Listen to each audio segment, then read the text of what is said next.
Bonjour, avant de commencer cette vidéo, je t'invite à lâcher un putain de dislike. Bonjour à toutes et à tous. Aujourd'hui on se retrouve pour une nouvelle idée de série où en fait j'incarnerai un employé d'entreprise.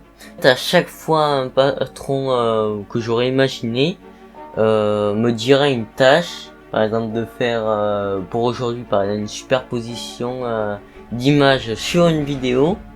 Mais par exemple, à chaque fois, il y aura des restrictions, souvent par budget et tout. Bien évidemment, ceci n'est que fictif, mais je pense que cela rajoute du challenge et voilà, ça peut être sympa. Donc aujourd'hui, nous allons voir comment superposer une image sur une vidéo avec Movie Maker. Voilà, sur ce bon visionnage. Donc du coup, vous importez votre image modifiée ainsi que votre vidéo. Donc bien évidemment, vous mettez votre vidéo sur la timeline. Je vous conseille d'abord la vidéo et ensuite l'image. Mais par rapport à la timeline, il y a un problème. C'est qu'en fait, dès le début, on a deux timelines différentes. Et souvent celle de base c'est pas forcément la plus optimisée. Et c'est d'ailleurs pour ça que la 2.6 c'est la meilleure version, parce que on a accès à une de base que là pour ceux qui veulent vraiment débuter mais bas niveau et un peu plus avancé où ça ressemble à une vraie timeline. Et rien que pour ça il vous suffit d'appuyer sur affiche la chronologie et du coup ça va vous afficher la timeline. Bon, maintenant qu'on a la timeline, vous mettez le curseur de votre souris sur la photo, vous laissez appuyer, ça va faire une main et une petite zone bleue sur l'image dans la timeline.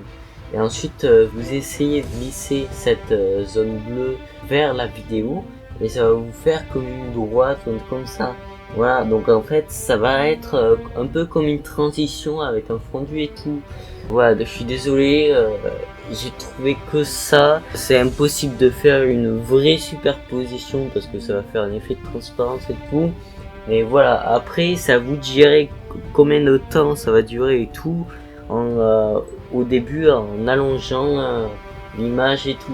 Parce qu'on peut pas directement l'agrandir. Donc j'espère que ce premier tuto vous aura aidé et surtout plu. Donc j'aurais l'idée de faire 2-3 autres tutos parce que j'en ai 2-3 autres en tête. Donc n'hésitez pas à me dire votre avis si ça vaut le coup de continuer ou d'arrêter cette série. Mais avant de vous quitter, je voudrais présenter une autre chaîne. C'est celle de Droma Story. En fait, il dessine des personnages et tout. Donc il crée des histoires tout en les dessinant et tout, pas un Draw My Life non plus, du stop motion un petit peu. Et en gros, il vous raconte sur des thèmes genre la solitude, la jalousie et tout. C'est vachement intéressant.